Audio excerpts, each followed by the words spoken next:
Okay, so after working through some of the wiki articles and the couple tutorials I've seen online, they seem a little too complicated. So I think I can make a quick start tutorial. It won't be exhaustive, it won't be extensive, but it will get you your first HueForge and it will look pretty good. And hopefully this won't be too confusing for people, and then I can expand on any details. So I have up on my window here on the right side is HueForge. On the left side is Orchestricer. Should be able to go from HueForge to Orchestricer in a minute. Maybe a little more if you're a perfectionist, less if you don't. So the first thing that you're going to want to do is you're going to look right here, this section. This is filament. If you search this filament for filament you already own, you're going to want to put check marks next to it and it should add it up into the owned. If it's not in here, you can look up databases like Filament Colors XYZ. There are others that you could go to and you can get the information. So the information you're going to want is this TD value or transmission distance. Fill them out, click new filament, pick a color on here that is close, resembles what you want. Say I wanted a gray, of gray. And you can call it Elegoo dark gray. Elegoo dark gray. If you've looked up what the transmission distance is, the lower the number, the darker it is. The higher the number, the more clear it is. If you looked up what the transmission distance is, put it in there. You click save and close, and then it shows up in your thing. I am going to take some time to add in the colors I'm going to be working with. Okay, so I have colors I'm working with. I'm only going to work with 3 colors. Not going to be super complicated. I'm going to show you how it works. And I'm going to load an image here, and you can just drag and drop, or you can right click here, click and go to your thing. You just take an image, drag it there, it loads. Now, in the default, you're going to see this little middle bar here. You're going to see your colors. You're almost always going to want your dark colors on the bottom, and then your really light colors on the top, everything in the middle. You can literally take this color, drag it here, take this color, drag it here, take this color, drag it here.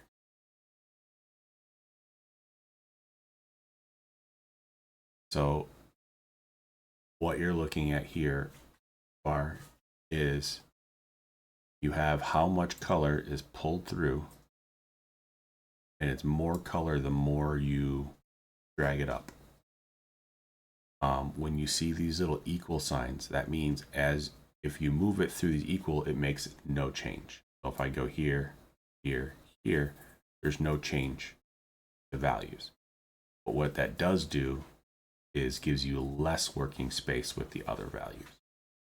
Now, if you need more detail, there is a setting here that you can change. It is right blend depth right here. This is 176 is the default. The more you add, the more layers to your print and the thicker your print ends up being. For your first one, I wouldn't go over like 2.0. So if I went to, more squares are available here. If you go too much higher, you deal with a lot more layers. I wouldn't do. You can leave that default and it's fine. So now drag these up or down, play with them until you find one that you like the look of. You want to like this look, not here. You middle mouse click, it's going to show you what it's going to look like in your slicer. That does not mean what it will look like when it's done. It's just so you kind of know what to expect and it doesn't freak you out. So you can play with these. I like to go a little more gray and then add a little darkness. I like the look of this. You may not.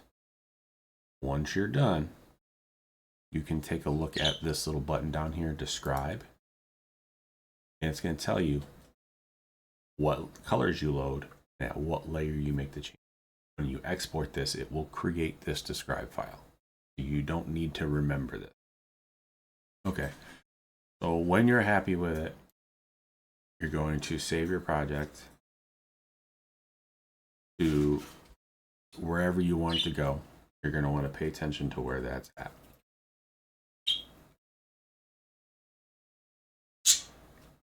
For me, I have a folder that has all my HueForge stuff. You can change it, browse where you want, call it what you want.